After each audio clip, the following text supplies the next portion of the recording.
नमस्कार किसान भाइयों, मैं उमेश त्रिपाठी किसानों ट्यूब में आपका स्वागत करता हूं। बहुत ही अवेटेड वीडियो आपके लिए ले आया हूं। तो आज मैं यहां पर हूं Alibag world of organic and fish farming पर। आज मेरे साथ हैदर जी यहां पर मौजूद हैं जो आपको बायोफ्लॉक जो तकनीक होती है उससे फिश फार्मिंग के बारे में सारी जानकारी आपको देने वाले हैं।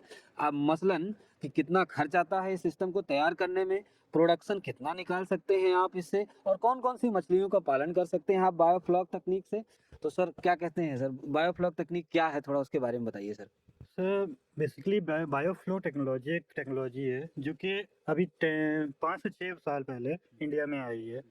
इस टेक्नोलॉजी का सबसे बड़ा एडवांटेज ये है कि हम कम जगह में ज़्यादा प्रोडक्शन में मछलियाँ कर सकते हैं। और इसमें हमें उतना हमें ज़मीन भी ख़राब करने की ज़रूरत, गड्ढा करके ज़मीन भी ख़राब करने की ज़रूरत नहीं है। ये एक पोर्टेबल सिस्टम भी होता है जिसको हम जब चाहें डीअसेंबल करके दूसरी जगह असेंबल कर सकते हैं। हमें पॉइंट की तरह पूरा ज़मीन हम अपनी ख़राब करने की ज़रूरत नहीं पड़ती है। इसके अलावा जो बड़े बड़े तालाबों में हमें कम प्रोडक्शन होती है, इसमें हमारा प्रोडक्शन भी ज़्यादा होता है। जैसे फॉर एग्जांपल एक हमारा ये 8 मीटर का 8 डायमीटर का टैंक है। ये आपका प्रोडक्शन लगभग 2 से ढाई टन, वही इतना प्रोडक्शन करने के लिए कम से कम 5,000 स्क्वायर फीट का तालाब चाहिए होता है, कम से कम। और वही हमारा ये 1,000 स्क्वायर फीट के अंदर ही आ गया है, इतना प्रोडक्शन। तो इतना एक प्रोडक्शन। हजार स्क्वायर फीट में कितना प्रोडक्शन हो जाता है मछली का? अप्रोक्सीमेट से 2.5 टन तक के प्रोडक्शन। 2.5 टन। हम्म और ये कितना दिन लगता है? ये मछली की ये प्रजाति पे डिपेंड करता है या सबके साथ ऐसा ही है मतलब? अप्रोक्सीमेट सारी ब्रीड में भी ये हो सकता है, कुछ में क्वांटिटी ज़्यादा हो जाती है, लेकिन अप्रोक्सीमेट जो आपका केजी है, वेट है, वो अप्रोक्स यही आ जाता है। अच्छा, तो यहाँ जो बायोफ्लॉक तकनीक से आप कौन कौन सी प्रजाति की मछली का पालन कर रहे हैं? यहाँ पे हम पंगेशियस और देसी मांगो, जिसको हम लोग सिंघी भी बोलते हैं, वियतनाम कोई फिश, ये सब हम प्रोडक्शन अभी कर रहे हैं। इसमें अप्रोक्सीमेट सारी तरह की कैट फिशेस इसमें हम पालन कर सकते हैं। और हम लोग इसमें दूसरी फिशेस जो कि हाई वैल्यू फिशेस मार्केट में कहलाती है, जैसे कि सिंगी फिश है, ये काफ़ी हाई वैल्यू फिश है, ये भी हम इसमें कर सकते हैं। इसमें हम इसको जैसे कि तालाब में अगर कोई बीमारी आ जाती है तो उसको कंट्रोल करना बहुत मुश्किल हो जाता है, लेकिन बायोफ्लोक में हम उसको कंट्रोल बहुत आसानी से कर सकते हैं। हाँ बिल्कुल। ठीक है, क्योंकि इसमें हम पानी जब चाहें एक 1 आवर से 2 आवर्स के बीच चेंज कर सकते हैं। इसमें अगर हम दवा डालेंगे फ़ौरन ही हमें रिजल्ट मिल जाएगा। वही एक बहुत बड़े तालाब में ये सब बहुत ही मुश्किल होता है, उसका पानी चेंज करना ही 2 दिन 3 दिन का काम होता है। तो सर मान लीजिए कोई नया किसान है, फिश फार्मिंग में आना चाहता है और बायोफ्लॉक तकनीक से फिश फार्मिंग करना चाहता है, तो 1,000 स्क्वायर मीटर या एक टैंक लगाने के हिसाब से अगर हम पूछें तो कितना खर्च आ जाता है? एक आपका एक टैंक को लगाने के लिए आपका करीब तकरीबन 1.5 लाख से 2 लाख तक का खर्चा आता है। ठीक है, अप्रॉक्सीमेट। इससे कम भी हो सकता है, इससे ज़्यादा भी होता है, डिपेंड करता है कि हम कौन से टाइप का टैंक लगा रहे हैं। इसमें 3 टाइप के टैंक्स आते हैं, जिसमें आपका एक होता है वायर मेश टैंक, एक होता है गैल्वनाइज्ड शी टैंक, और एक होता है आपका आयरन फ्रेम टैंक। ठीक है, अब इनकी क्वालिटी के हिसाब से इनकी कॉस्ट होती है। सबसे जिसमें सबसे कम जो सस्ता होता है वो होता है वायर मेश टैंक। लेकिन बड़े टैंकों में हम उसका यूज़ कम ही कर सकते हैं, क्योंकि अगर हमारा एक एक डायमीटर का जो टैंक होता है वो आपका 70,000 लीटर इसमें वाटर होता है, तो उतना प्रेशर ये बर्दाश्त करे। अगर मान ली क्वालिटी ख़राब हो गई तो टूट भी सकता है, उस केस में नुकसान बड़ा हो सकता है। एक टैंक में कितनी पानी की क्षमता होती है वैसे यहाँ पर? 70,000 लीटर, 70,000 लीटर पानी होता है इसमें एक टैंक में। 1,000 स्क्वायर फीट वाले में? 1,000 स्क्वायर फीट एक्चुअली में इसको 8 डायामीटर का टैंक बोल सकते हैं हम लोग, जो कि लगभग 780 स्क्वायर फीट का होता है। अच्छा। ठीक है, क्योंकि इसका जो हम लोग बीच में गैप भी हमें थोड़ा देना पड़ता है, तो इसलिए 30 बाई 35 का जगह में एक टैंक को हम रखते हैं, ताकि अगल बगल से आना जाना भी सही से हो पाए। अगर क्योंकि हमने सही से लेआउट नहीं बनाया तो हम मछली को डाल नहीं पाएंगे। ठीक है, उसको फीडिंग सही से नहीं करा पाएंगे, उसको हम दाना सही, उसकी हार्वेस्टिंग के टाइम पे मछली निकालना बहुत मुश्किल हो जाएगा। तो ये सब चीज़ें आती हैं। बायोफ्लॉक तकनीक से मैंने देखा है कि लोग हाइड्रोपोनिक फार्मिंग के लिए इसको लगाते हैं और उसके साथ जो है इसके पानी का इस्तेमाल हाइड्रोपोनिक फार्मिंग के लिए करते हैं। आप यहाँ पे जो आपने लगा रखा है, आप इसका इस्तेमाल क्या कर रहे हैं? देखिए, जो मछली इसमें पॉटी करती है उसको हम लोग स्लज बोलते हैं। ये स्लज हमारा वाटर के थ्रू ड्रेन होके निकलता है, जो कि हमारा बहुत ही अच्छी खाद की तरह यूज़ किया जा सकता है। तो इसीलिए हम इसका पूरा ड्रेनेज का पानी एक जगह इकट्ठा करके और हमारी ऑर्गेनिक फार्मिंग में इसको यूज़ करते हैं, जिससे हमारा प्रोडक्शन बहुत अच्छा होता है। हमने कई बार कंपेयर करके भी देखा, हमने अपनी सरसों में करके देखा, दूसरी जगह जहाँ प्रोडक्शन पौधे जो हैं छोटे हैं, यहाँ काफ़ी बड़े बड़े पौधे निकल आए हैं उसी टाइम ड्यूरेशन के बीच। क्यों? क्योंकि हमने यहाँ पे इसका पानी का भी यूज़ किया है। ये इससे बहुत अच्छी खाद बन सकती है इससे। मछलियों को फीड में हम लोग, देखिए जो लोग गंदगी खिलाते हैं, चिकन वेस्ट वगैरह खिलाते हैं, हम उसको बिल्कुल प्रेफर नहीं करते हैं, क्योंकि उससे इन्फेक्शन बहुत ज़्यादा होता है। ठीक है, इसीलिए हम उसको प्रॉपर फीडिंग कराते हैं, जिसमें high value feed, high protein और हाई आपका प्रोटीन और विटामिन वाला फीड ही देते हैं, जिससे मछलियाँ बहुत जल्दी बड़ी होती हैं।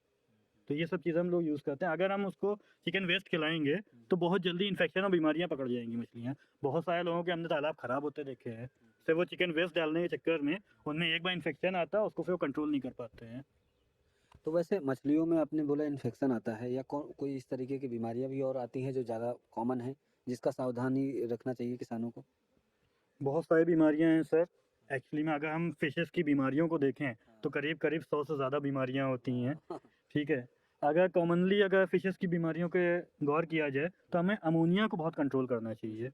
अमोनिया जब मछली पॉटी करती है, ठीक है, तो वो नाइट्रोजन एक्सट्रैक्ट करती है, और पानी में रहे हाइड्रोजन की वजह से ये अमोनिया बन जाता है। जब ये अमोनिया तैयार होता है तो ये एक जहरीली गैस होती है मछलियों के लिए। ठीक है, तो हमें उसमें एक पानी को कभी चेंज भी करना पड़ सकता है, और नहीं तो एक्यूकर्व वगैरह और बहुत सारी दवाएं होती हैं जो हम इसमें यूज़ करते हैं, और अमोनिया को एकदम रिड्यूस करते हैं। अगर अमोनिया को हमने कंट्रोल नहीं किया तो मछली बैठ जाएगी और पानी के अंदर ही ख़त्म हो जाएगी, पता भी नहीं चलेगा जल्दी। जब तक कि पता चलेगा 2-3 दिन में, तब तक मछली मर चुकी होगी। इसीलिए प्रॉपर मैनेजमेंट इसका करना बहुत ज़रूरी होता है। हम लोग के यहाँ पे दिन रात के हिसाब से वाटर प्रिपरेशन होती रहती है, वाटर की टेस्टिंग होती रहती डेली है। रूटीन आपका क्या रहता है? इसमें रोज़ हम लोग इसमें पीएच, टीडीएस, अमोनिया टेस्ट करते हैं, टेम्परेचर मेंटेन। अब जैसे कि आजकल सर्दियाँ हैं तो हम इसका टेम्परेचर भी मेंटेन करते हैं। नॉर्मल अर्बन पॉन्ड्स की अगर हम बात करें तो बहुत सारे तालाब कंट्रोल नहीं कर पाए टेम्परेचर, और 18 के नीचे टेम्परेचर जाते ही मछलियाँ मरना स्टार्ट हो जाती हैं। हमने यहाँ पे इस बायोफ्लॉक की एक और खासियत है कि हमने इसको 24 डिग्री सेल्सियस पे टेम्परेचर को मेंटेन करा हुआ है, जो कि हमारा मीटर परमानेंट इसमें पड़ा रहता है। रोज़ की टेस्टिंग होती है और रिपोर्ट बनाई जाती है। मेंटेन कैसे करते हैं? इस तरीके से आपने जो स्ट्रक्चर कवर, बनाया हुआ हाँ, है उसी से ढक के? इसको हम कवर कर देते हैं, जिससे हमारी ठंडी हवा और पाला जो है उस पर गिरता नहीं है। और रोज़ सर्दियों के सिर्फ टाइम पे पानी को 1 फीट तक के चेंज कर देते हैं। जब पानी को चेंज कर देते हैं तो पानी का टेम्परेचर एक बन जाता है। इसके अलावा हम लोग अंदर एक हाइड्रोजन जला देते हैं, जिसकी वजह से अंदर का तापमान बना रहता है। नॉर्मली कोई भी जगह ठंडी क्यों होती है? ये आपकी सर्द हवाएं और पाला। ठीक है, ये प्लास्टिक से हवा हम, नहीं जाएगी तो थोड़ा 5-7 डिग्री तो आप हाँ, वैसे ही बढ़ा लिए वही होंगे। हमने बढ़ा लिया। उसके अलावा हमने जब हाइड्रोजन लगा दिया तो अंदर का माहौल गर्म हो गया, जिसकी वजह से पानी को ठंडे होने में बहुत कमी होती है। अच्छा, मैंने आपसे यहाँ आने से पहले आपसे बात हो रही थी। जी। यहाँ पे आपने करीब 13 से 14 टैंक अभी एक्टिव हैं आपके। जी, इतना बड़ा सेटअप लगाने के लिए कितना खर्च आया? अप्रॉक्सीमेट अगर हम, हमारे 20 टैंक्स टोटल लगे हुए हैं, और इसमें हमें अंदाज़न 18 लाख का खर्चा इसमें आया है। आया है। हाँ, और क्योंकि 18 हम लोग लाख लगा के आप क्योंकि जो हम है, बहुत ज़्यादा लंबे प्रोडक्शन पे काम कर रहे थे, इसलिए हमको थोड़ा सस्ता पड़ा। अगर नॉर्मल इंसान, अच्छा एक और चीज़, जब नए फार्मर कोई करें तो उनके लिए यही एडवाइस है कि वो एक टैंक से या 2 टैंक से स्टार्ट ना करें, क्योंकि 1-2 टैंक्स में दिक्कत ये होगी कि वो उतना प्रोडक्शन ही नहीं निकाल पाएंगे। कम से कम 5 टैंक से वो स्टार्टिंग करें, तो प्रोडक्शन निकाल के अपना गुजारा सही से कर पाएंगे, और उनका प्रोडक्शन, उनकी वैल्यू भी अच्छी मिलेगी। वो एक बार में पूरा जो उनकी कैपिटल कॉस्टिंग है वो निकाल लेंगे, उसके बाद जितनी भी खेप निकलेंगे उनका प्रोडक्शन अच्छा, उसका उनकी जेब में जाएगा। वो जितना भी प्रॉफिट होगा वो उनकी जेब में जाएगा। पहले खेप में सारा पैसा वो निकाल लेंगे, दूसरे खेप से उनका सारा पैसा जेब में जाएगा। 18 लाख लगा के सर यहाँ से मैक्सिमम कितना उत्पादन हो सकता है, और वो उसका रेट क्या, प्रॉफिट क्या निकल के आता है सर? जी, देखिए इसमें अलग अलग ब्रीड्स के अलग अलग कॉस्टिंग्स हैं। अगर आप पंगेशियस या बैकर भी इसको बोलते हैं अगर पालते हैं, तो वो मार्केट में 100 रुपये से 110 रुपये में जाती है। वही अगर आप सिंघी पालते हैं तो वो 300 रुपये से 400 रुपये किलो जाती है मार्केट में। तो अलग अलग ब्रीड्स पे अलग अलग प्रोडक्शन है। ठीक है, अब आपने एक बार जो कैपिटल कॉस्टिंग लग गई तो वो लग गई। अब आपने जैसे कि सिंघी पाली, ठीक है, तो जैसा कि हमने बताया, एक टैंक में 2 टन तक का प्रोडक्शन हो जाता है। तो अगर आप 2 टन को 400 से मल्टीप्लाई करेंगे तो आपका करीब करीब 8 लाख रुपीज़ हो गया। ठीक है, तो ये एक, साल भर का बोल रहे हो आप? ये एक साल, क्योंकि सिंघी बड़ी होने में एक टाइम साल लेती है, 1 साल लग जाता है। 1 साल नहीं, करीब 9 करीब months? 8 से 9 मंथ्स लग जाते हैं। तो वो एक तरह से एक पूरा साल ही हो जाता है। तो एक टैंक में अगर 8 लाख रुपीज़ हो गए तो आप जैसा कि देख सकते हैं कि पूरा 20 टैंक आपने लगा रखा है, तो ये तो बहुत प्रोडक्शन, अच्छा। क्योंकि देखिए ये हमारा एक एक्सपेरिमेंटल प्रोजेक्ट है, ये हमारा कंप्लीट हो जाता है तो अभी हमने पूरी हमारी लैंड 400 टैंक्स का प्रोजेक्ट है ये हमारा। आप क्योंकि इतना बड़ा प्रोजेक्ट करने वाले बिल्कुल हम लोग क्योंकि ब्लू रेवोल्यूशन पे पूरा काम कर रहे हैं, जितने भी तालाब और इसके ज़मीनें महंगी होती जा रही हैं। ठीक है, तो अर्बन पॉन्ड्स लगाना पॉसिबल आजकल के टाइम में नहीं रह गया है। तो इस वजह से ये सिस्टम उसके लिए बहुत अच्छा है उस हिसाब से कि हम लोग कम जगह में ज़्यादा मछली का प्रोडक्शन कर सकते हैं। अच्छा, इस तरीके के बायोफ्लॉक फिश फार्मिंग के लिए जो क्या-क्या सावधानियाँ ध्यान रखना चाहिए किसानों को? ध्यान रखना चाहिए इन लोग को, आपका ऑक्सीजन पैरामीटर्स पे हमेशा ध्यान रखना चाहिए। अगर आपका इसमें अगर इलेक्ट्रिसिटी नहीं है आपके क्षेत्र में, तो आप उसको नहीं कर सकते हैं। कंटीन्यूअस कंटिन्यू इलेक्ट्रिसिटी इलेक्ट्रिसिटी चाहिए। चाहिए है उसको, अगर नहीं है तो आप पावर बैकअप रखिए। अगर पावर बैकअप नहीं रहेगा, तो आप उसको कंटिन्यू नहीं कर पाएँगे और मछलियाँ मरना शुरू हो जाएँगी, क्योंकि मछलियों को ऑक्सीजन नहीं मिलेगा। एक और चीज़, आप इसमें कार्प फिशेज़ जिसको रेहू, कतला, मिर्गल, ये सब मछलियाँ इसमें नहीं डाल सकते, क्योंकि इनको हाई वैल्यू ऑफ डीओ मतलब डिज़ोल्व ऑक्सीजन चाहिए होता है। अगर हम इसको इतने लेवल जिसके 6 या 8 चाहिए होता है कम से कम, ठीक है? तो इसको आप इसमें मेंटेन नहीं कर सकते। जितनी कैट फिशेज़ होती हैं या आपकी वियतनाम कोई है, ठीक है? इन सबको आप 4 डीओ पे भी आप अच्छे से मेंटेन कर सकते हैं, ठीक है? तो ये सब चीज़ों को ध्यान रखते हुए ही आप अपनी जगह का चयन करें और उसके हिसाब से बायोफ्लो टेक्नोलॉजी का यूज़ करें। बायोफ्लॉक फार्मिंग इतना मतलब lucrative क्यों है?